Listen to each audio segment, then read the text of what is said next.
தோக்கடிக்கவே முடியாதுன்றதுக்கு அவர் நான் புரட்சி தலைவர் எம்ஜிஆரா, சாதாரண பிடிஆர் தானே அப்படின்னு ஒருத்தர் பேசியிருக்கார். பிடிஆருக்கு வந்து நேரம் கொடுமையாக பார்த்தீங்களா அப்படின்ற மாதிரி தான் இருந்தது. யார் அவர், என்ன சொல்ல வராரு பார்த்துருவோம் வாங்க. அதிமுக சார்பில் மதுரையில் களம் காணும் சுந்தர்சி அவர்கள்.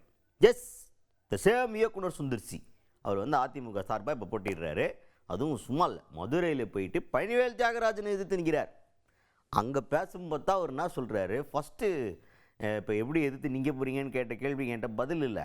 அதுக்கப்புறமா யோசித்து பார்க்கும்போது தான் புரிஞ்சுது, அவர்னா எம்ஜிஆரா, அவர் சாதாரண பிடிஆர் தானே அப்படின்ற மாதிரி பேசுகிறாரு. நமக்கே ஒரு மாதிரி என்ன சாதாரண பிடிஆர்ன்ட்டாரோ யூயோ அப்படின்ற மாதிரி இருந்தது. ஏன்னா மதுரையில் பழனிவேல் தியாகராஜன் குடும்பத்துக்கும் சரி அவருக்கும் சரி ஒரு பாரம்பரியம் இருக்குது, ஒரு வரலாறு இருக்குது. அவர் வந்து வேறு மாதிரி ஒரு பயங்கரமான தாட்ஃபுல்லான பர்சன். அவரை எதிர்த்து இப்படி நம்ம நிற்கும்போது ரொம்ப உதாசீனப்படுத்த மாதிரி லெஃப்ட் ஹேண்டில் டீல் பண்ணுறதுன்னு இருக்குல்ல, அந்த மாதிரி டீல் பண்ணுறது இவருக்கு எந்த அளவுக்கு ஒரு ரியாக்ஷனை மக்கள்கிட்ட கொடுக்க போகுது அப்படிங்கிறத பொறுத்திருந்து பார்ப்போம். இப்போ சுந்தர்சி அவர்கள் அரண்மனை படம் டைரக்டராக இருந்துட்டு அரசியல்வாதி ஆனதுக்கப்புறம் எப்படி இருக்கார் அப்படிங்கிறத கேட்போம். அரசியல் செல்வாக்கு இருந்தவர், அந்த கட்சியோட தலைமை குடும்பத்தில் மிகுந்த நெருக்கமானவர்.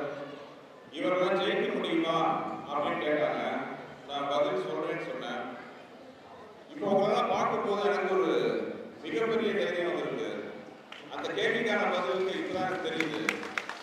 ஜெயிக்கவே முடியாதுங்கிறதுக்கு அவர் என்ன புரட்சி தலைவர் எம்ஜிஆரா, பிடிஆர் தானே. நம்ம கையை சேர்த்து கைப்போம். ஏன்னா திமுகங்கிறது ஒன்றும் பெரிய அசைக்க முடியாத விஷயமே இல்லை.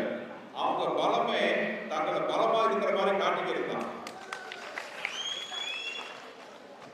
அப்படி அவங்க அவ்வளவு பலமா இருந்தா 24 கட்சி கூட்டணி தேவை.